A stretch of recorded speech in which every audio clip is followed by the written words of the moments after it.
Hello residents. Union budget announce பண்ணதுல இருந்து வைரலா போயிட்டு இருக்க விஷயம் என்னன்னா, taxable income up to 12 lakhs வரைக்கும் டாக்ஸ் இல்ல, ஜீரோ டாக்ஸ் அப்படிங்கிறது தான். இதுவே சேலரிடு இண்டிவிஜுவலா இருந்தா இந்த 12 lakhs லிமிட் வந்து 12,75,000 வரைக்குமே டாக்ஸ் கிடையாது. இது யாருக்கெல்லாம் அப்ளிகபிள் ஆகுதுன்னு பார்த்தோம்னா, நியூ டாக்ஸ் ரிசம்ல வர அசசிக்கு மட்டும்தான் இது அப்ளிகபிள் ஆகும். ஓல்டு டாக்ஸ் ரெசிம் செலக்ட் பண்ண இண்டிவிஜுவல்ஸ்க்கு இந்த ஸ்லாப் ரேட் அப்ளிகபிள் கிடையாது. ஸோ இப்போ நம்ம ஸ்லாப் ரேட்டோட பிரேக்கப் என்னன்னு பார்ப்போம். New slab rates financial year 25-26, assessment year 26-27.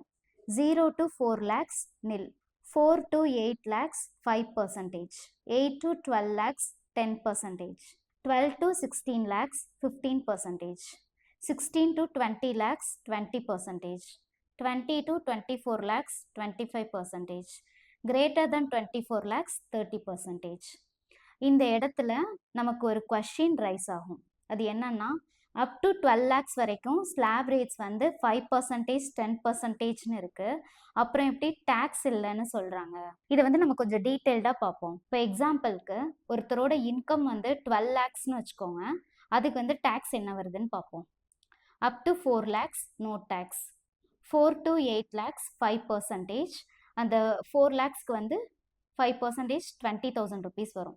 8 to 12 lakhsக்கு வந்து 10%, அந்த 4 lakhsக்கு 10% 40,000 வரும். ஸோ டோட்டல் டேக்ஸ் அமௌண்ட் வந்து 60,000 rupees வரும். ஆக்சுவலாக அவர் பே பண்ண வேண்டிய டேக்ஸ் அமௌண்ட் 60,000. ஆனால் இன்கம் டேக்ஸ்ல இருந்து 12 lakhs வரைக்கும் ஏர்ன் பண்ணுற இண்டிவிஜுவலுக்கு ரிபேட் அண்டர் 87A கொடுத்துருக்காங்க. ஸோ இந்த ரிபேட் அண்டர் 87Aல 60,000 வரைக்கும் அவங்க வந்து கிளைம் பண்ணிக்கலாம். ஸோ அந்த டேக்ஸ் பேபிள் 60,000ல இருந்து 60,000 ருபீஸை வந்து லெஸ் பண்ணிட்டோம்னா ஜீரோ டேக்ஸ். இதை ஃபர்தராக 12,75,000 வரைக்கும் சேலரிடு இண்டிவிஜுவலுக்கு டேக்ஸ் இல்லைன்னு சொல்கிறாங்க. ஸோ அது எப்படின்னா 75,000 ருபீஸ் வரைக்கும் ஸ்டாண்டர்ட் டிடக்ஷன் அண்டர் செக்ஷன் 16Aல இண்டிவிஜுவல் வந்து கிளைம் பண்ணிக்கலாம். ஸோ ஃபார் எக்ஸாம்பிள் ஒருத்தரோட இன்கம் வந்து 12,75,000 இருக்குன்னா, ஸோ அதில் 75,000 ருபீஸ் வந்து ஸ்டாண்டர்ட் டிடக்ஷனாக லெஸ் பண்ணிட்டோம்னா நெட் டாக்ஸபிள் இன்கம் வந்து 12 lakhs ருபீஸ். ஸோ நம்ம மேலே பார்த்த மாதிரி அப் டு 12 lakhs வரைக்கும் ஜீரோ டேக்ஸ். ஸோ இப்போ ஒருத்தரோட இன்கம் வந்து 12 lakhsலேருந்து கொஞ்சம் ப்ராக்கெட்லேருந்து கொஞ்சம் மேலே போகுது. ஃபார் எக்ஸாம்பிள் இப்போ வந்து 12,20,000 வந்து இன்கம்னு வச்சுக்கோங்க. ஸோ அது just over the limit. So அதுக்கு வந்து எவ்வளோ டேக்ஸ் வருதுன்னு பார்ப்போம். So 0 to 4 lakhs nil tax, 4 to 8 lakhs 5%, 20,000 rupees, 8 lakhs to 12 lakhs 4 lakhsக்கு 10%, 40,000 rupees. இந்த 12 lakhsல இருந்து 12,20,000க்கு 20,000 rupees வந்து இன்க்ரீஸாக வந்திருக்கு. அந்த 20,000 rupeesக்கு 15% பார்த்தோம்னா 3,000 rupees. ஸோ டேக்ஸ் கட்ட வேண்டிய அமௌண்ட் வந்து 63,000 rupees. ஜஸ்ட் 12 lakhsல இருந்து 12,20,000 20,000 rupees இன்கம் இன்க்ரீஸ் பண்ணதுக்காக அவர் கவர்மெண்ட்டுக்கு கட்ட வேண்டிய டேக்ஸ் அமௌண்ட் வந்து 63,000 rupees அப்படின்னா கிடையாது. இந்த இடத்துல தான் மார்ஜினல் ரிலீஃப்ங்கிற கான்செப்ட் வந்து அப்ளிகபிள் ஆகுது. டேக்ஸ் அமௌண்ட் வந்து 63,000 rupees வருது இல்லையா? ஸோ அதில் அடிஷ்னல் இன்கம் 12 lakhsல இருந்து அவர் எவ்வளோ அடிஷ்னலாக ஏர்ன் பண்ணியிருக்காரு அப்படின்னு பார்த்தோம்னா 20,000 rupees. ஸோ அந்த 20,000 rupees-ஐ நம்ம டேக்ஸ் பேபிள் அமௌண்ட்லேருந்து லெஸ் பண்ணோம்னா பேலன்ஸ் ஒரு அமௌண்ட் வரும். அது வந்து 43,000.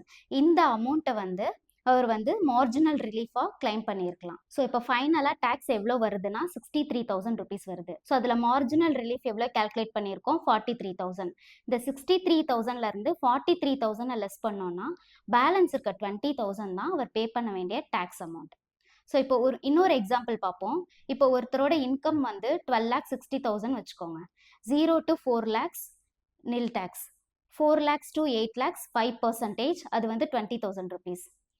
8 lakhs to 12 lakhs 10%, அது வந்து 40,000 rupees. ஸோ 12 lakhsல இருந்து 12,60,000 வரைக்கும் அந்த 60,000 rupeesக்கு 15%, அது வந்து 9,000 rupees வருது.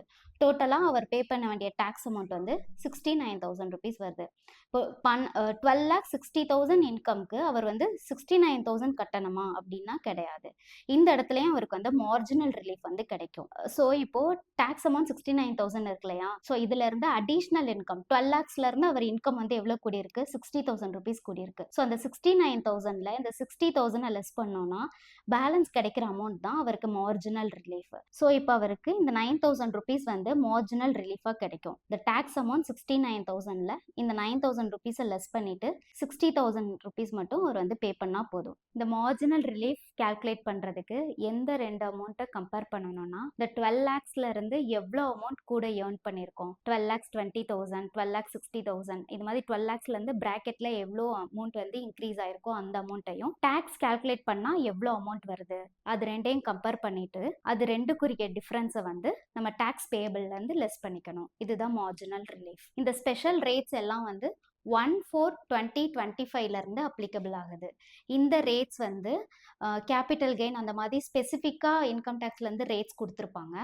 அந்த இன்கம்ஸ்க்கெலாம் இந்த ஸ்லாப் ரேட்ஸ் வந்து அப்ளிகபிள் ஆகாது. தேங்க்யூ.